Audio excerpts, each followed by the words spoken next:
Amados, bom dia. Hoje é sexta-feira, é dia 15 de maio do ano da graça de 2026. Perdão. E vamos terminar o nosso voltar, o nosso revisitar o texto de 1 de Samuel capítulo 1, de visitarmos momentaneamente a vida desta família, de Ana e de Elcana e de Samuel. E ao terminar esta reflexão, amados, de uma visita a uma família que viveu, de facto, um momento incrível da intervenção de Deus, mas que é só o exemplo daquilo que está a acontecer com cada um de nós. Deus continua a ser o mesmo Deus incrível, a fazer milagres nas nossas vidas diariamente. Sim, de facto, Ana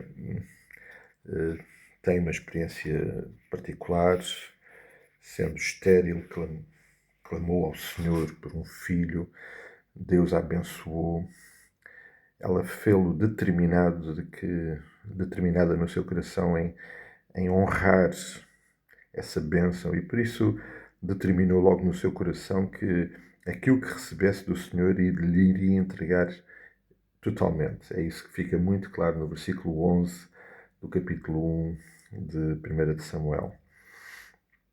E depois vemos o decorrer de tudo o que aconteceu. Eles voltarem ao templo depois de Samuel já ter crescido um pouco e o irem entregar aos cuidados de sacerdote Eli lá no templo para que ele pudesse servir ao Senhor. Amados, a nossa resposta, as nossas respostas às intervenções, às respostas de Deus à nossa oração, dizem muito mesmo sobre aquilo que está a passar no nosso coração. E é uma forma muito evidente de validar aquilo que está acontecendo no nosso coração. Deus não faz negócios connosco, até porque sairíamos sempre a perder, mas Ele é muito claro em dizer que não faz negócios connosco. Lá em Gálatas 6, 7, Ele é claro, aquilo que nós semearmos, isso vamos colher. E Deus é um Deus justo, é um Deus soberano, perfeito, determinado, de vontade própria, uma vontade perfeita. E por isso não é esse o jogo que vamos fazer com Deus. No entanto, a nossa resposta, as nossas respostas às intervenções de Deus, às respostas de Deus, vão realmente falar muito sobre aquilo que é o nosso coração. Tal, da mesma forma que as respostas de Deus também dizem muito sobre o nosso Deus.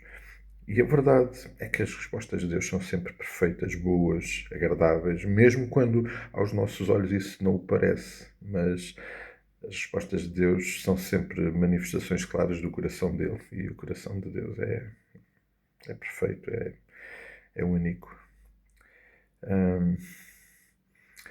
As nossas respostas, de facto, têm que validar aquilo que está a acontecer e têm que evidenciar que, de facto, em nós reside a presença e o bom aroma de Cristo, alguém que se entregou por nós, que deu a sua própria vida por nós. E a nossa resposta tem que ser muito evidente e muito coerente com isso.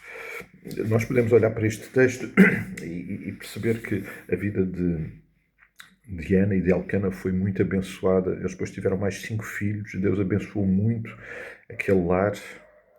Mas convém não esquecer que as respostas imediatas de Ana e de Elcana também, mas de Ana em particular, foram mesmo antes disso acontecer. A entrega de Samuel no templo, com um coração alegre por o poder fazer, com certeza apertado por ser uma mãe que iria deixar ali o seu filho, mas com um coração grato ao Senhor por aquilo que tinha recebido do Senhor. E depois o cântico de Ana do capítulo 1, um cântico espontâneo, natural, em resposta E ela diz, não há outro santo como o Senhor, porque não há outro além de ti. Rocha não há nenhuma como o nosso Deus. Esta é a resposta genuína, mesmo antes de Deus beneficiar tanto depois a ela e a Elcana com mais filhos. É esta resposta que precisa de estar presente no nosso coração. Uma resposta genuína, verdadeira, com corações gratos por tudo aquilo que o Senhor nos dá e respondendo desta forma extravagante, radical, dando realmente tudo ao Senhor. E este tudo significa realmente também com uma atitude sacrificial, mas com um coração grato, reconhecido, porque tudo aquilo que temos e recebemos do Senhor é bênção dele para nós, e tudo aquilo que nós possamos entregar a ele não é nada comparado com aquilo que ele nos dá. Estes nossos corações gratos vão tornar a nossa vida muito mais feliz, muito mais agradável, e vai tocar muito mais o coração de Deus. E aqueles que à nossa volta estão vão perceber isso, com toda a certeza. Eu espero que nós possamos meditar à luz da vida de Ana, meditar em como é que estamos a responder, qual é a qualidade das nossas respostas, qual é o aroma das nossas respostas que estão a chegar primeiramente ao Senhor e que aqueles que estão à nossa volta entendem se de facto são respostas de gratidão, de reconhecimento, de adoração, de celebração deste Deus maravilhoso ou se são qualquer outra coisa. Creio que vale a pena pensar nisso. Um bom fim de semana, que o Senhor abençoe a todos. Continuamos a cuidar-nos em oração, orando uns pelos outros, entregando tudo ao cuidado do Pai e dependendo dele em todas as coisas. Um forte abraço e até breve.